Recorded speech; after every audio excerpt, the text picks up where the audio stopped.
Good morning dear students, how are you. जैसा मैंने कहा था कि हम इस चैप्टर में काफी सारे क्वेश्चंस और न्यूमेरिकल साथ साथ और एंड में तो करेंगे, तो उसके रिगार्डिंग ही जो हमने टॉपिक्स अभी तक कवर किए हैं, let's try and solve few questions.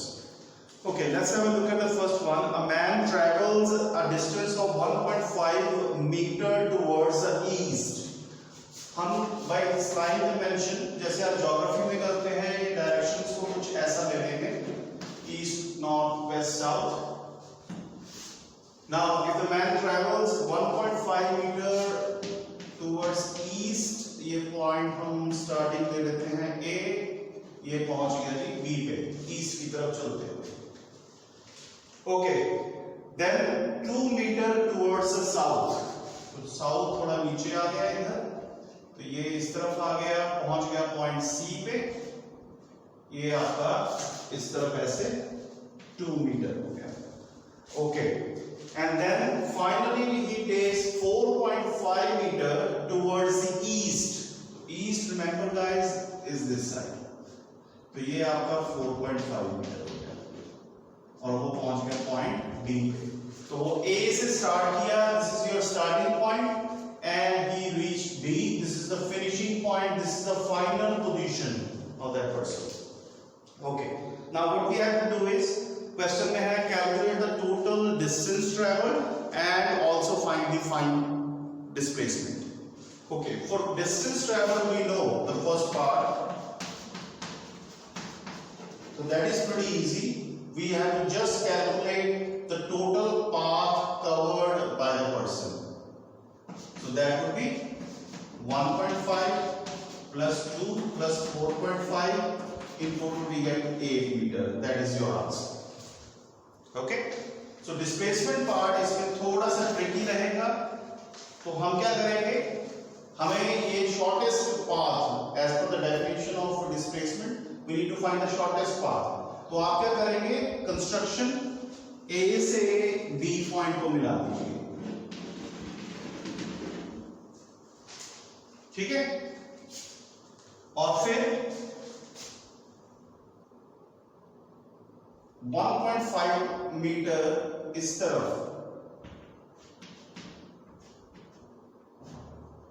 और ये आप परपेंडिकुलर, ये पॉइंट आपका आ गया E। So this point is such that ये लाइन जो आप देख रहे हैं, इस लाइन कैसे परपेंडिकुलर है। I'm sure आप समझ रहे हैं कि हम क्या करने वाले हैं, ये क्या कर रहे हैं। So if you would notice that EC would be equal to AB and it would be equal to 1.5 meter. हमने सिर्फ इसको आगे एक्सटेंड किया। Similarly AE would be equal to BC, that would be equal to 2 meter. तो finally जो आपकी ED length EC plus CB, that would be 1.5 plus 4.5 equal to 6 meter. ये आ गया, ठीक है। Now we have to find displacement. For that we have to find AD, because A starting position, B final position, this is the shortest possible path, इसी को हम displacement कहते हैं। तो अब आप देखिए, in right angle triangle AEB, AE आपका जो है वो परपेंडिकुलर है,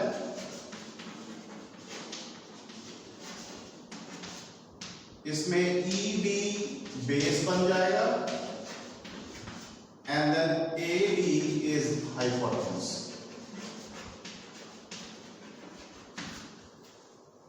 ठीक है, by using Pythagoras theorem we will get AD square AE square plus ED square. तो AD हमें फाइंड करना है, AE कितना है, 2 का स्क्वायर plus 4 6 का square, and this we get as 40. तो AD square 40 आ गया, तो AD कितना आ गया, √40। अगर हम इसकी वैल्यू निकालेंगे So this is what we get. So displacement कितना आ गया in this case? So this is the way we solve the problems related to distance and displacement. आपको distance total path बस ऐड करते जाना है जैसा भी आपको क्वेश्चन में दिया है, और डिस्प्लेसमेंट के लिए इनिशियल पोजीशन और फाइनल पोजीशन का शॉर्टेस्ट पाथ हमें दिमाग में रखना है। तो डिस्टेंस और डिस्प्लेसमेंट को लेके आपको एक क्वेश्चन जरूर आएगा, तो आपको मेक श्योर करना है कि आप उस चीज को ध्यान से देखें। हम ऐसे 2-3 क्वेश्चन और सॉल्व करेंगे, नोट कर लीजिए, देख लीजिए, वीडियो को पॉज करके नोट किया, आगे चलो। नाउ द सेकंड क्वेश्चन, ये क्वेश्चन की स्टेटमेंट वैसे मैं बोल भी रहा हूं आपके लिए, आप ध्यान से नोट कर सकते हैं, और I will try and give it to you at the end of the video. A body thrown vertically upwards rises up to a height h. तो बॉडी को हमने वर्टिकली ऐसे उछाला तो वो h हाइट तक गई है, ठीक है, यहां तक पहुंची।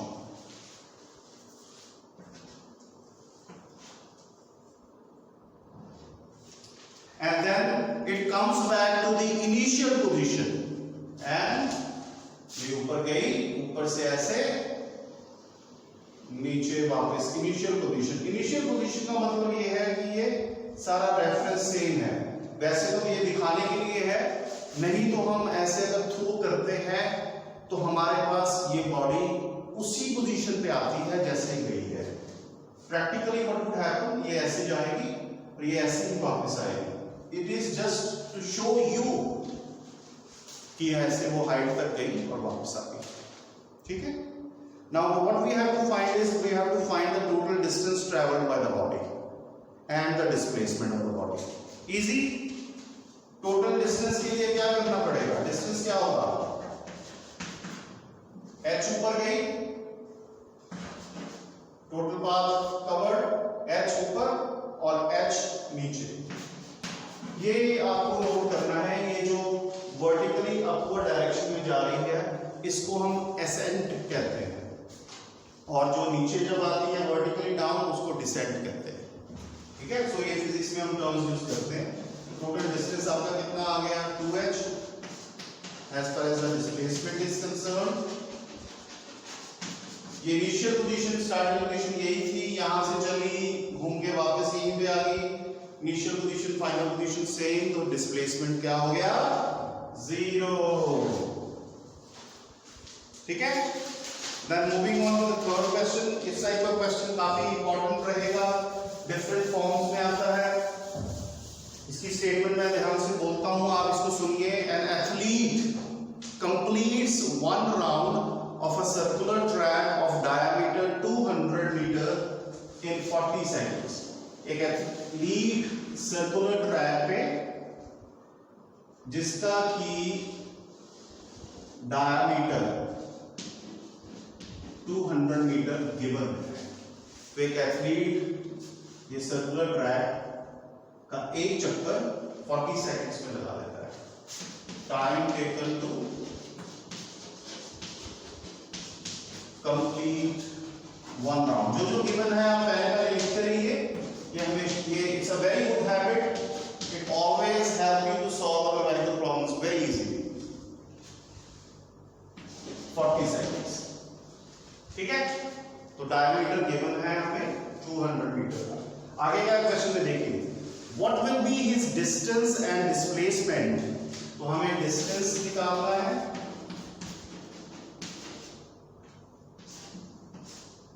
और डिस्प्लेसमेंट निकालना है, पर ये निकालना कब है? कब का निकालना है? कहां पे वो? Eight the end of 2 minutes 20 seconds. So I am repeating the question. An athlete completes one round of a circular track of diameter 200 meter in 40 seconds. What will be his distance and displacement at the end of 2 minutes 20 seconds? 2 minute time of running जिसको हम बोल देते हैं, वो कितना given है? हमें बताना है कि 2 मिनट 20 सेकेंड्स के बाद उसने कितना टोटल डिस्टेंस कवर कर लिया होगा और उसकी डिस्प्लेसमेंट क्या हो। तो इसको अगर हम कन्वर्ट करें सेकंड्स में तो ये 2 मिनट्स के 120 प्लस 20 140 सेकंड्स आपके आ जाएंगे। तो यहाँ पे डिस्प्लेसमेंट हमने बतानी है 140 सेकंड्स पे, तो 140 सेकंड्स में।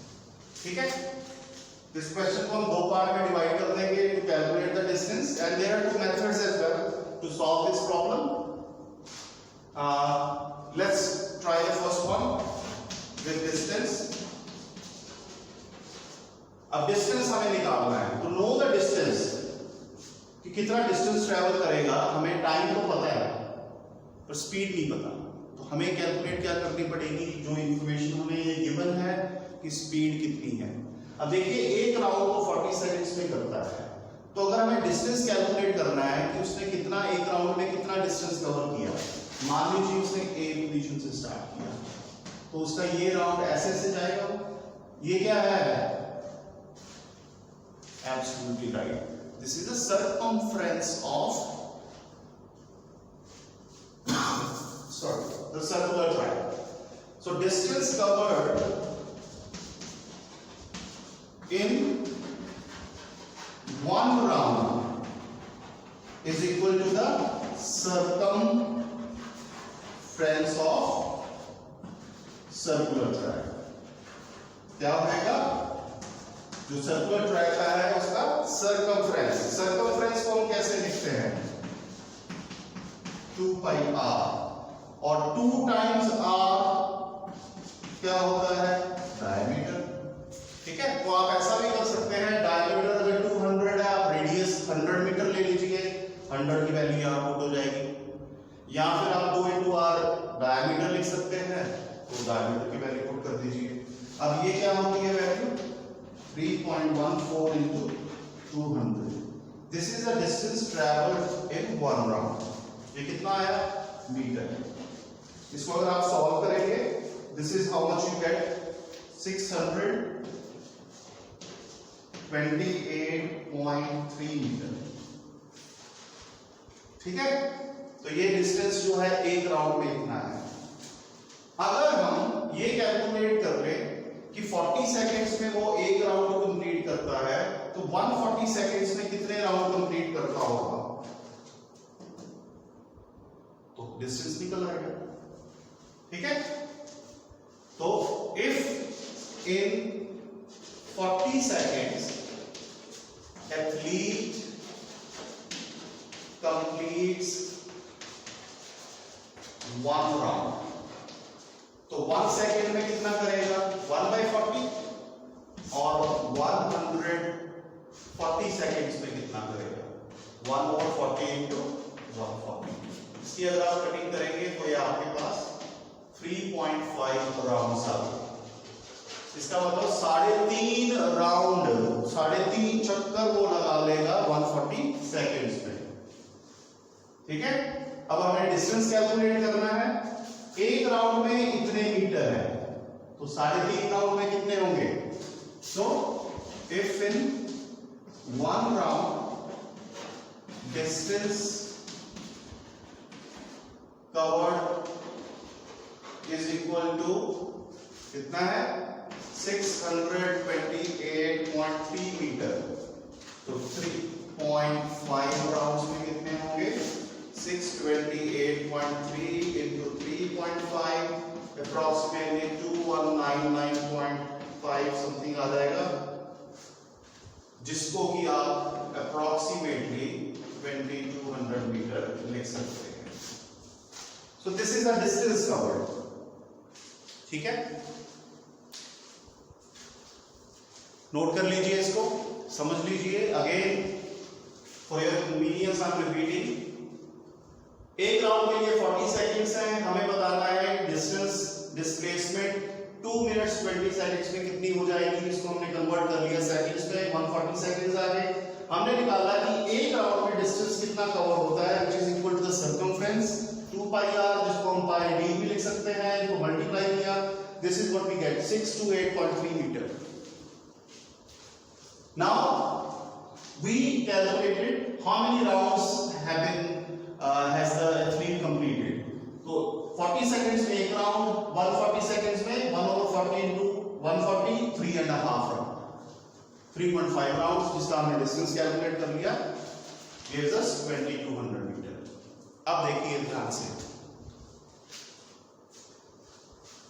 उसने 3.5 राउंड कंप्लीट किए। मान लीजिए इसने स्टार्ट किया, ये पहला राउंड, ये दूसरा और ये तीसरा। 3 राउंड के बाद वो इनिशियल पोजीशन ए पे वापस आ गया। उसके बाद आधा राउंड, ये हाफ राउंड वो जब कंप्लीट करेगा तो वो यहां पे पहुंच जाएगा, इस पोजीशन पे, जो कि ए से बिल्कुल डायमेट्रिकली ऑपोजिट है। ये आपकी फाइनल पोजीशन, तो यहां पे है 3.5 राउंड्स के बाद। अब हमें निकालना है इसकी initial position, starting position A और फाइनल पोजीशन बी में शॉर्टेस्ट पॉसिबल डिस्टेंस। तो वो क्या डिस्टेंस आएगा, हम इसको सीधा ज्वाइन कर देंगे, और ये क्या होगा, ये होगा डायमीटर, ठीक है, क्योंकि हाफ राउंड करके वो बिल्कुल अपने ऑपोजिट पहुंच जाएगा। तो डिस्प्लेसमेंट कितनी आ गई है, तो डिस्प्लेसमेंट का value, displacement after 3.5 rounds 140 second is equal to diameter। तो diameter कितना है, 200 metre. This is the answer। I hope this question is clear to everyone। ठीक है, okay, moving on to the next one। इसमें हमारे पास next है, the displacement of a particle is independent of the path followed by it। इसमें ये है कि displacement जो होती है वो किस चीज पे डिपेंड नहीं करती कि पाथ कौन सा फॉलो किया है। That is true as per the definition of displacement, it is the shortest path between the initial position and the final position। ठीक है, so it does not depend upon which path you took to reach that final position। ठीक है, आपने A से B, ये है मेरी displacement, जो A से B ये है जो शॉर्टेस्ट पॉसिबल है। मैं हमेशा यही लूंगा, चाहे आप ऐसे जाइए, ठीक है, चाहे आप ऐसे जाइए, चाहे आप सीधा जाइए। So it does not depend upon the path forward। Okay, under what condition is the displacement of a body equal to the distance traveled by it? सोचिए कौन सी ऐसी सिचुएशन है जिसमें जो डिस्प्लेसमेंट है वो डिस्टेंस के इक्वल रहेगी। कौन सी ऐसी टाइप की situation, motion, when a body is moving in a fixed direction। अगर वो इधर जा रही है तो ऐसे जाती रहे, तो जितना डिस्टेंस कवर होगा उतनी ही डिस्प्लेसमेंट रहेगी। अगर बॉडी को इस डायरेक्शन में जा रही है तो ऐसे ही जाती रहे, चेंज ना करे direction, then the distance covered and the displacement would always be equal to each other। ठीक है, what do you understand of the term speed and velocity in layman's term? हमने कल स्पीड वेलोसिटी के बारे में पढ़ा। क्या चीज है, अगर हमने किसी को लेमैन को समझाना हो तो क्या चीज है? सिंपल वर्ड्स में आप स्पीड की वो बता सकते हो कि speed of a body tells you how fast और how slow that body is moving. ठीक है, कितना तेज जा रही है, कितना स्लो जा रही है। आप जैसे गाड़ी में वो स्पीडोमीटर की हेल्प से आप चेक कर सकते हो, वो आपको स्पीडोमीटर दिखाता है कि वो टायर जो घूम रहे हैं कितनी तेजी से घूम रहे हैं। स्पीडोमीटर एक्चुअली में वो टायर की मूवमेंट, कितना वो तेज दौड़ रहे हैं, जिसकी वजह से गाड़ी आगे भाग रही है। ठीक है, वही बताता है सिर्फ, अब वो कुछ और नहीं बताता। Where is the velocity tells you not only the magnitude कि कितना तेज या कितना स्लो जा रहे हो, 60, 70, 80, मतलब स्पीड के अलावा वो डायरेक्शन में भी बताता है कि आप किस डायरेक्शन में जा रहे हैं। आप ईस्ट डायरेक्शन में जा रहे हैं, नॉर्थ में जा रहे हैं, आप मोगा से लुधियाना, पॉजिटिव डायरेक्शन का मतलब कि आप मोगा से लुधियाना की तरफ जा रहे हैं, नेगेटिव डायरेक्शन का मतलब कि आप लुधियाना से मोगा की तरफ आ रहे हैं, कि डिस्प्लेसमेंट जो है डिक्रीज हो रही है। ठीक है, जैसे हम ये लेते हैं कि मोगा से ये मोगा, ये आपका लुधियाना, ठीक है, तो ये डायरेक्शन जो है पॉजिटिव है। अगर आप मोगा से लुधियाना जा रहे हैं तो आपकी वेलोसिटी जो है पॉजिटिव वेलोसिटी है, क्योंकि डिस्प्लेसमेंट इंक्रीज हो रही है। पर अगर आप लुधियाना से जब पहुंच गए और वापस जर्नी शुरू कर देते हैं, स्टार्ट कर देते हैं, आप यहाँ पे पहुंच गए, तो आपकी जो डिस्प्लेसमेंट है अब कितनी रह गई और ये कम होती जा रही है। तो अगर हम सिर्फ लुधियाना से मोगा आने की बात करें तो आपकी वेलोसिटी नेगेटिव होनी शुरू हो जाती है। ठीक है, मोगा से लुधियाना पॉजिटिव, लुधियाना से वापस जब चलना शुरू हुए तो उस पार्ट के लिए वो नेगेटिव। ठीक है, तो हमें ये डायरेक्शन भी बतानी है। How can we change the velocity of a body? Body की अगर वेलोसिटी चेंज करनी है तो हम क्या कर सकते हैं? हमारे पास तीन ऑप्शंस रहती हैं। First option, as you already know, आप उसकी स्पीड इंक्रीज और डिक्रीज कर सकते हैं, चेंज कर सकते हैं। अगर हम उसकी वैल्यू चेंज कर देंगे तो वेलोसिटी चेंज होगी। गाड़ी 40 की स्पीड पे जा रही थी, आपने उसको एक्सेलरेट कर दिया, वो धीरे धीरे करती 80 पे पहुंच गई, या आपने ऑल ऑफ सडन ब्रेक्स लगा दिए, वो कम होती होती स्पीड 20 पे आ गई। तो ये सारे एग्जांपल्स जो जिसमें स्पीड चेंज होती है उससे वेलोसिटी चेंज होती है। क्योंकि वेलोसिटी क्या है? Velocity is speed plus direction. ठीक है, तो स्पीड चेंज होगी, वेलोसिटी चेंज। सिर्फ डायरेक्शन चेंज कर दीजिए तब भी आप कह सकते हैं कि वेलोसिटी चेंज होगी। जैसे मैंने अभी बताया कि आप मोगा से लुधियाना इस तरफ पॉजिटिव है, ठीक है, तो अगर आप मोगा से लुधियाना जा रहे हैं तो इसमें आपकी जो वेलोसिटी वो पॉजिटिव मानी जाएगी। पर जब आप वापस शुरू कर देंगे लुधियाना से मोगा आना, स्टार्टिंग पॉइंट की तरफ चलना शुरू कर देंगे, ठीक है, वो आपकी वेलोसिटी जो है डायरेक्शन चेंज होगी तो वेलोसिटी भी चेंज होगी और माइनस साइन के साथ। ठीक है, अनदर एग्जांपल, जैसे ये जिसको हम सर्कुलर मोशन में कुछ पढ़ेंगे, सर्कुलर मोशन और उसकी टाइप्स में। मान लीजिए कि कोई पर्सन सर्कुलर ट्रैक में ऐसे जा रहा है, ठीक है, और उसकी स्पीड जो है वो फिक्स है। मान लीजिए 2 किलोमीटर पर आवर की स्पीड से ऐसे जा रहा है, चक्कर लगा रहा है, जॉगिंग कर रहा है, ऐसे ले लीजिए। ठीक है, अब देखिए इसकी स्पीड तो 2 किलोमीटर है हर पॉइंट पे, पर जैसे जैसे वो पहुंचता है उसकी डायरेक्शन जो है वो चेंज करती जा रही है। हर पॉइंट पे डायरेक्शन चेंज करती है, हर पॉइंट पे।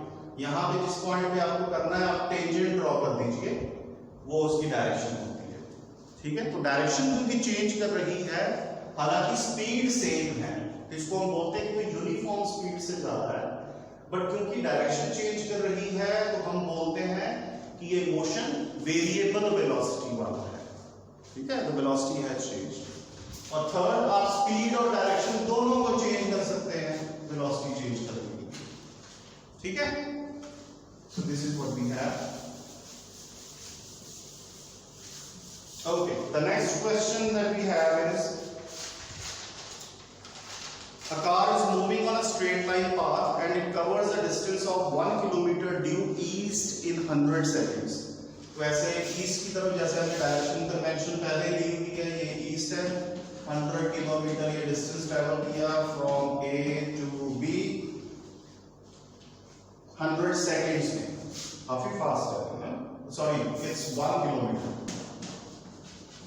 ठीक है, टाइम टेकन 100 सेकेंड्स। क्योंकि ये सेकेंड्स में है, हम कन्वीनियंस के लिए जो डिस्टेंस A to B है, जिसको हम S से लिख सकते हैं बिना एरो के, इसको हम मीटर में कन्वर्ट कर देंगे। हमें पूछा गया है कि what is the speed. Speed हमें पता है कि अगर हमें, इसको आप सिंपल लिख लीजिए बिना एरो के, तो distance 1000 metre divide by 100 cutting करके 10 मीटर्स पर सेकंड आपकी स्पीड आ गई।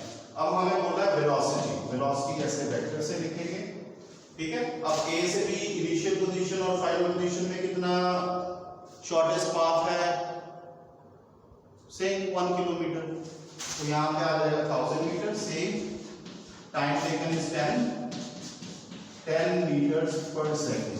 पर क्योंकि ये ईस्ट की तरफ जा रहा था तो हमें ये स्पेसिफाई करना बहुत जरूरी है, ड्यू ईस्ट, डायरेक्शन मेंशन करना जरूरी है वेक्टर क्वांटिटी में, ठीक है।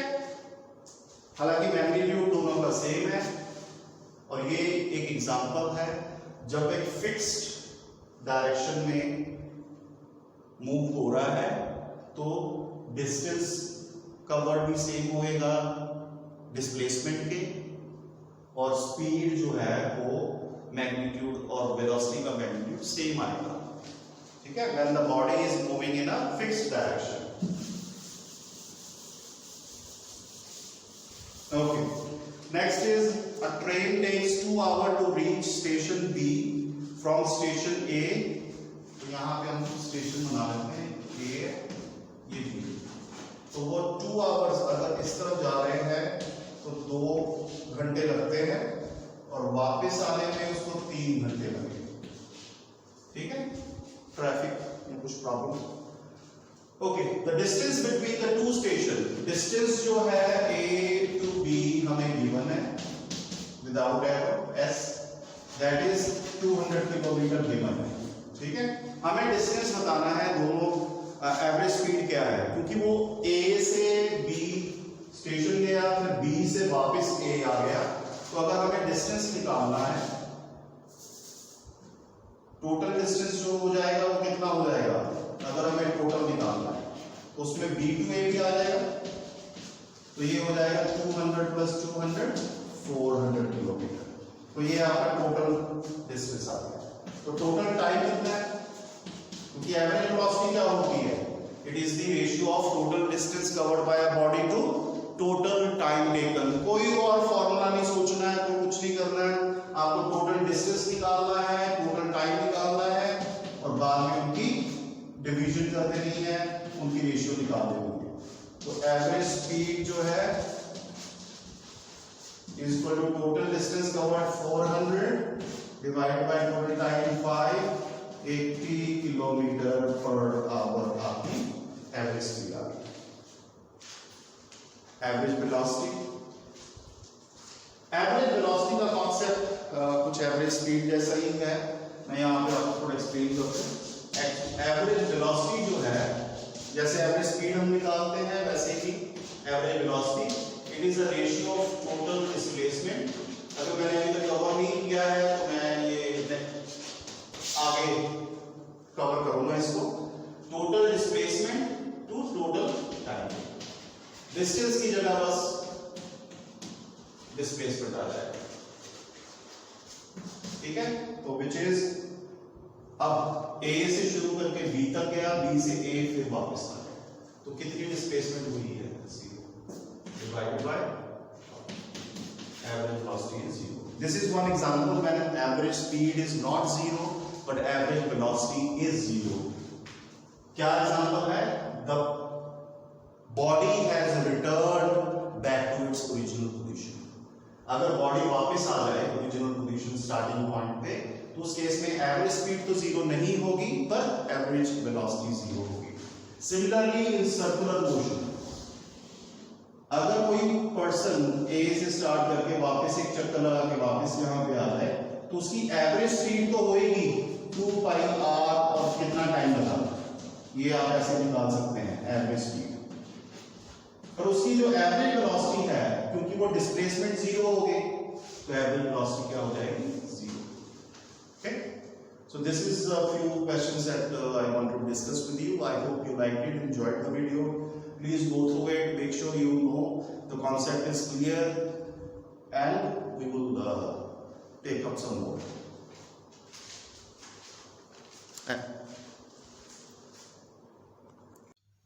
ये आज के क्वेश्चंस हैं जो हमने डिस्कस किए हैं लेक्चर में, इनको नोट कर लीजिए अच्छे से।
चलिए फिर मिलते हैं नेक्स्ट वीडियो लेसन में।